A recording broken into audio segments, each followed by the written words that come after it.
Salut à toutes et à tous, aujourd'hui on est à Marzan, dans le Morbihan, en Open 2-3 et U19 pour une course, les gars. Attention les yeux parce que là c'est du grand Mendes. On a vraiment une course de cinglé qui nous attend. J'ai hâte de vous montrer ça. Ça me fait plaisir en plus parce que c'est organisé par mon club formateur, le Veloz Ventes. Ça fait toujours plaisir de revoir les anciens collègues. Et là on est 70 coureurs à venir en découdre sur ce circuit de 2 km 800 avec des montées, des pavés, des descentes, très peu de plats et surtout des mecs qui sont venus là pour se faire la guerre. Vous allez voir, c'est une course de flinguer. Genre encore une course chantier. J'ai l'impression que j'ai fait que ça cette année. C'est la première année que je fais cette course de Marzan. Je connaissais pas. Et ben je peux vous dire, j'ai pas été déçu. C'est un truc de gueudin. Alors j'espère que ça va vous plaire. C'est parti pour cette course de dingue.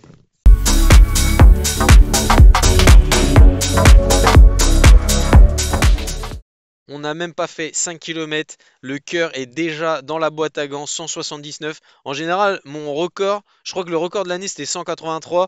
Donc pour vous dire à quel point je suis déjà dans le rouge. Et là on va arriver dans la petite descente avant la ligne d'arrivée où il y a une côte pas très pentue mais qui fait mal. Et là Gauthier Le Calvé devant moi de la Sénanester, un coureur sur qui tu peux compter. Tu sais qu'il va tout le temps à l'avant. Je veux le suivre, sauf qu'il me met deux vélos, deux, trois vélos d'avance. Et je me dis, oh là là, quand il attaque, il faut vraiment être avec lui parce que quand lui est à l'avant, c'est très dangereux. Donc tout de suite, je veux sauter dans la roue, le récupérer. Sauf que il me donne 3, 4 vélos, impossible de remonter. J'ai vraiment fait un sprint pour le coup et on a fait que 5 bornes. Il y a encore 85 km à parcourir. Je me dis, bon, c'est un peu trop tôt. Du coup, mentalement, je me dis, allez, vas-y, on arrête là, on arrête les frais. Je suis pas très chaud en plus. Je me suis pas super bien échauffé comme d'hab. Et tout de suite, je me retrouve dans le rouge. Donc je me dis, ok, vas-y mec, il reste 85 km. La course n'est pas encore jouée. Il y a encore un petit peu le temps. Donc voilà, on va le laisser partir. Il est tout seul. Donc voilà, le danger, il n'est pas non plus super fort. Donc je décide de revenir dans le peloton pour récupérer un peu de souffle, un peu d'énergie et pouvoir repartir de plus belle après. Je vais vous montrer un endroit un peu particulier de ce circuit. Là, on a un gros virage à gauche, donc on arrive avec très peu de vitesse, à peine 30 km/h. Et là, on doit faire une relance de facochère, mon gars. On a des pourcentages à plus de 7-8% dans cette côte, dans cette relance. Ça fait extrêmement mal. Et là, on voit déjà, il y a des coureurs qui craquent. Et donc, du coup, il faut jumper de coureur en coureur. On a fait que 15 km, les gars. Il y a déjà des gars qui craquent. Et donc, il faut tout de suite aller prendre les roues parce que depuis le début de cette course, vous l'imaginez bien, sur un circuit de 2,8 km, quand tu as des pavés, quand tu as des côtes, des descentes, pas mal de relances, bah forcément, ça décompose le peloton assez rapidement, ça écrème le peloton. Et regardez, il y a déjà un écart fait devant moi. Et donc dans la descente, on va revenir tranquillement. Il faut extrêmement d'expérience, il faut énormément d'expérience, pardon, bah, pour pouvoir gérer ce genre de course, pour utiliser le moins d'énergie possible, ne pas s'affoler, ne pas revenir à bloc sur l'avant, de faire n'importe quoi. C'est vraiment très important de prendre les virages à une bonne allure, de ne pas faire des efforts inutiles, même si tu as envie de boucher des trous. Des fois, il faut laisser les autres le faire. C'est vraiment toute une science de la course, ce genre de circuit, parce que quand t'es pas le plus fort, eh ben, il faut trouver d'autres astuces pour pouvoir être à l'avant et pouvoir jouer les premiers rôles.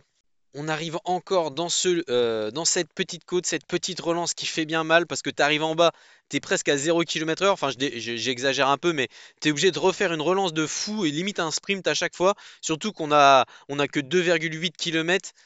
Donc vous imaginez bien que au bout de 2,8 km, ça revient souvent. Donc là, ça craque à l'avant du peloton. Ou alors les gars, ils se disent, bon, ah, vas-y, on l'a fait tranquille. À chaque fois, ça se met des cacahuètes. Et là, on va se retrouver isolé avec ces trois autres coureurs.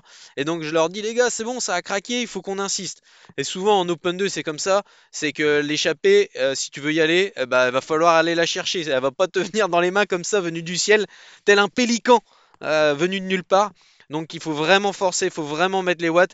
Donc là je me retrouve dans la descente. La descente n'avantageait pas parce que tu mettais plein gaz dans la montée, mais la descente, ça me permettait souvent au peloton de revenir. Donc on va le voir souvent dans cette relance, ça se mettait des cacahuètes de dingue, ça bouffait énormément d'énergie, mais finalement pour pas grand-chose parce que tout le monde était à bloc et c'était pas là que la différence allait se faire. C'était un moment fort de circuit, mais c'est pas là où tu allais créer des différences. C'est plutôt les moments après où tu as besoin de respirer, on va dire, sur cette arrivée de circuit par exemple, et notamment après dans les parties pavées que je vous montrerai un peu plus tard. Je vous ai montré la côte de l'arrivée où je me suis fait exploser par Gauthier le Calvé, et je vous ai montré la grosse relance avec la pente, la plus grosse pente de circuit qui nous envoie vers l'espace. Et maintenant, je vais vous montrer la partie pavée dans le centre de Marzan. Donc là, on tourne à gauche, un gros virage à gauche. On ralentit énormément, grosse relance, encore une, dans ce circuit de 2,8 km. Là, on va tourner à droite vers l'église et on va trouver les pavés. Bam, la stabilisation de la Drift Innovation. Elle prend cher, les gars. Si vous voulez une bonne caméra de bonne qualité, prenez des GoPro, c'est la meilleure stabilisation du marché. Le désavantage, c'est que en termes de durée de vidéo, c'est pas très long. Et du coup, vous devrez couper votre caméra pendant la course si vous voulez qu'elle tienne, si vous voulez avoir l'arrivée de votre course. Ce qui était bien avec la Drift Innovation, c'est que tu mets 5 heures, t'as pas besoin de toucher la caméra, mais le désavantage, c'est que la qualité d'image et la stabilisation est un peu moins bonne. Donc voilà, on arrive dans cette petite côte qui nous ramène vers l'arrivée de ce circuit. Encore, on est tous à bloc. Là, regardez, tout le monde se bat avec son vélo dans cette petite côte. Là, en haut, ça se regarde un peu, ça temporise un petit peu. Tout le monde a besoin de réfléchir à sa vie à ce moment-là. On est tous en file indienne encore à ce moment-là. On a vraiment beaucoup de temps fort dans ce circuit, très peu de moments de répit pour respirer. Et je peux vous dire que quand tu as un moment pour respirer, tu prends le temps parce que tu as le cœur et le sang dans la bouche, dans les poumons, et ça fait extrêmement mal. Quand tu as fait 30 km et que tu as des trous à boucher, c'est que ça augure encore d'une course chantier, les gars. Et là, il y a un petit groupe qui s'en va et il faut réagir très vite parce que ça s'écrème par l'arrière. On n'est pas au bon endroit. Et là, il y a le coureur doré qui fait une grosse attaque et je me dis tout de suite, il faut que j'aille dans la roue. Il faut que je bouche le trou, même si ça fait mal. Il faut que le mental prenne le dessus pour revenir et on va revenir dessus. Pas facilement, mais on va revenir dessus avec le cœur qu'on y met, on met tout ce qu'on a à ce moment-là. On met le cœur, les jambes, on met tout ce qu'on a. On met les oreilles aussi dans la balance pour aller chercher l'arrière de ce petit groupe qui vient de s'extirper. Là, je peux vous dire qu'il y a déjà eu des dégâts. On a fait 30 bornes, mais il y a déjà des mecs qui ont lâché pour vous dire la difficulté de cette course. Énormément d'abandon dans cette course. Donc là, on arrive. Il y a le coureur du vélo là qui vient de se mettre à l'avant, qui vient de nous récupérer aussi. Et là, on se retrouve dans les pavés. C'est encore difficile. Il faut encore mettre des watts. Et le seul moment auquel tu réfléchis, c'est le moment après la côte un peu plus loin où tu vas encore pouvoir respirer. Mais en attendant, il faut serrer les fesses comme on dit. Il faut serrer tout ce que tu peux pour pouvoir tenir les roues qui sont devant toi. On a dépassé l'heure de course. C'est un moment charnière de cette course. On arrive à la mi-course et là, attention les yeux, il va falloir rester accroché. Il faut poursuivre ses efforts. C'est vraiment de la survie, comme vous l'avez compris. On est là vraiment en mode survie sur cette course. Et là, on arrive dans cette côte, dans cette relance qui fait extrêmement mal. Tout le monde est en train de craquer à ce moment-là. Et là, il y a un gros trou devant moi avec plusieurs coureurs qui se sont échappés. Et là, j'ai les watts. Franchement, je commence vraiment à avoir la forme au bout de l'heure de course. La santé revient, on va dire. Jusqu'au début, je subissais cette course. Vraiment, c'était de la survie. C'était Man versus Critérium. Et là, je reviens sur les quelques coureurs qui sont devant moi. Derrière, on a fait le trou. Et je sens qu'on arrive à un moment où il faut vraiment faire les efforts. Faut poser le cerveau, comme on dit. Et il faut vraiment aller faire les efforts. Parce que après, ça sera plus facile. Une fois que tu as fait ces efforts-là, tu sais que tu vas pouvoir te retrouver dans un groupe, tourner régulièrement, pas avoir à attaquer toutes les 5 minutes, faire le bourrin, comme on dit. Et là, je me retrouve dans ce groupe, un peu plus loin dans le circuit, et on va commencer à tourner. Et ça fait plaisir. Je me suis retrouvé dans un groupe pas 10 coureurs à peine, je pense, on est à peine 10 coureurs à ce moment-là, et on va tourner. Il faut pas que les coureurs à l'arrière reviennent sur nous, parce qu'on a déjà assez bavé pour créer cet écart, créer ce groupe. Pour se faire reprendre aussi facilement, ils vont pas revenir sur nous, les cocos. Ils vont pas revenir facilement sur nous. Et là, il faut vraiment qu'on capitalise sur l'écart qu'on a fait. Il faut qu'on se sorte les doigts encore pour créer un peu plus d'écart et faire la décision. Il y a une échappée devant avec un collègue à moi qui est dans le groupe avec Gauthier Le Calvé, Jonathan Alicante, c'est mon coéquipier. C'est un coureur à pied, vraiment une machine, 31 minutes au 10 km pour vous dire qu'il a la santé, le bonhomme. Et il est à l'avant, donc on a une bonne chance à l'avant. Et nous, à l'arrière, on essaye d'accrocher ce second échelon de la course pour avoir toujours quelqu'un de représenté dans les groupes des gars de Montoire pour éventuellement, si Jonathan craque à l'avant, eh ben, on a toujours quelqu'un dans le deuxième échelon de la course. On se retrouve maintenant avec à peu près 20 coureurs dans notre groupe. On a quand même un assez gros groupe pour, pour nous au deuxième échelon. Et c'est pas forcément bon des aussi gros groupes comme ça. Souvent, les gens ils passent des relais, ils disent bon c'est les autres qui vont taffer. Ou alors tu regardes les équipes les mieux représentées et tu dis bon c'est à vous de travailler les gars, vous êtes les mieux représentés dans ce groupe. Et du coup, c'est pas du tout la bonne ambiance de travail, on va dire. Quand tu regardes les coureurs, là, il n'y a aucun qui pédale, tout le monde se regarde un peu, on se serre les chaussures un peu, on mange aussi parce qu'on a besoin de récupérer. Et là, on va se retrouver un tour plus loin dans la côte du circuit. Et là, vraiment, le mood n'est plus du tout la collaboration, on se regarde tous, tout le monde est un peu dans le dur. Et ce qui va se passer, c'est que notre groupe d'une vingtaine de coureurs va se scinder en deux. Et moi, je m'étais mal placé à ce moment-là, j'étais tout à l'arrière. Et du coup, on va se retrouver à un troisième échelon de course avec Nathan Rassin, mon collègue de club, Pichoun, comme on l'appelle. C'est le petit jeune de la section compétition. Il est en Open 3 actuellement, mais il est sacrément costaud. Il va monter en Open 2 l'année prochaine. Et du coup, voilà, c'est le petit. Et j'essaie de le prendre un peu sous mon aile et de le conseiller, de lui dire de pas trop en faire non plus parce on a quelqu'un devant, etc. Voilà, on a plus de 10 ans d'écart, ça pourrait être mon fils. Alors du coup, je prends le rôle un peu du grand frère, on va dire. Et du coup, voilà, c'est les rôles qui changent avec le temps. Et du coup, ça fait plaisir de le retrouver avec moi à l'avant de la course.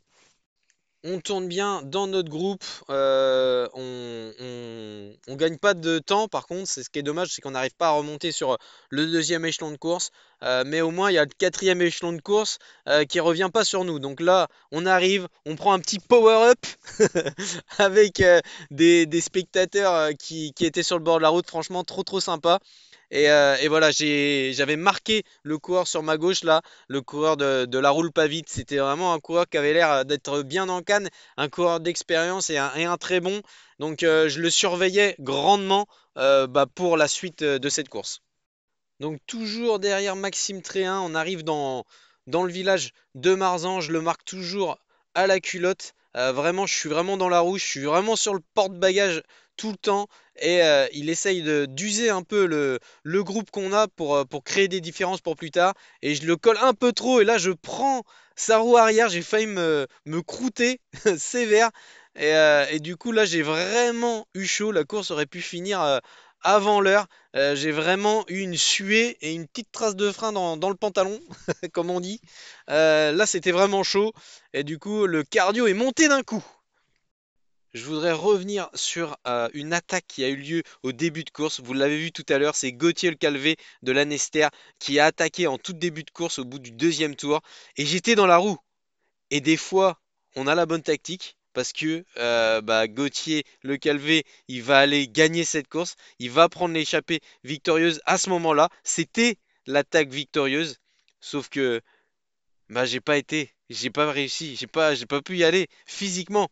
J'avais la bonne technique, je voulais aller dans la roue de Gauthier, sauf que j'ai pas été capable d'y aller, il était trop fort pour moi. Et des fois, t'as la bonne tactique, mais t'as juste pas les jambes. Et voilà, c'est ce qui me manque cette année, c'est d'avoir les jambes, c'est d'avoir le petit truc en plus. Il me manquait pas grand-chose pour aller avec lui, mais ça l'a pas fait. Il m'a mis dans le rouge, j'ai pas été capable de le suivre. Et voilà, c'était l'échappée victorieuse qui a filé sous mon nez. J'étais au bon endroit, j'étais au bon moment. Et juste les gens m'ont pas suivi, donc des fois c'est comme ça. Et maintenant je sais sur quoi travailler. Déjà c'est travailler sur mes débuts de course, être vraiment échauffé sur ce genre de circuit. Il faut vraiment être échauffé. Donc voilà, c'est des leçons à apprendre pour le reste de la saison. Et voilà, donc et l'année prochaine aussi en 2025. Et on revient à la course pour la course aux accessites maintenant. On est à 1 kilomètre de l'arrivée. Je ne sais même pas pour quelle place j'arrive. La seule chose que je me dis, c'est il faut que j'arrive premier de mon groupe. Et là, ça se regarde. On est. Genre vraiment, ça se regarde vraiment. Et là, je me dis, c'est quand même bizarre. Je regarde derrière, personne n'ose trop faire les efforts. Et je me dis, vas-y, tente, on verra bien ce qui se passe. J'attaque dans cette descente. Je me dis, peut-être que personne voudra prendre la chasse à son compte. Et on verra bien ce qui se passe. Maxime Tréhin est un peu plus loin dans le groupe. Et là, je vois que derrière, ça réagit. Et je me dis, merde, là, j'ai fait une très très grosse erreur. À moins d'un kilomètre de l'arrivée, ça sert à rien d'attaquer. Le coup de 10 km n'a pas fonctionné du tout. C'était vraiment une erreur de malade. Donc là, j'arrive dans la côte avec très peu de vitesse. Ça aussi, c'était une erreur. Parce que derrière, ça va arriver de nulle part. Tel un pélican, Maxime Tréhin, comme je l'avais prévu. Mais j'ai rien pu faire. Il attaque, il nous met 6 vélos d'avance. Impossible de le récupérer. Là, je fais une attaque à 700-800 watts. C'était pas mal encore pour une fin de course. L'entraînement paye. L'entraînement avec Romain paie. J'ai vraiment quand même des bonnes cams, même si j'arrive pas à faire les résultats espérés. Et là, je me fais dépasser sur la ligne par 4 gars, 5 gars. Donc, je fais sixième de mon groupe. On devait être peut-être 10. Et c'est vraiment dommage. Il y a eu pas mal de gens qui ont eu des crampes sur la fin là.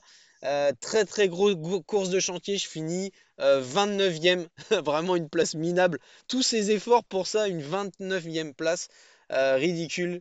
Donc voilà, j'espère que ça vous aura plu. C'était quand même une belle course. L'important c'est d'avoir tout donné et je peux vous dire que j'ai tout donné sur cette course.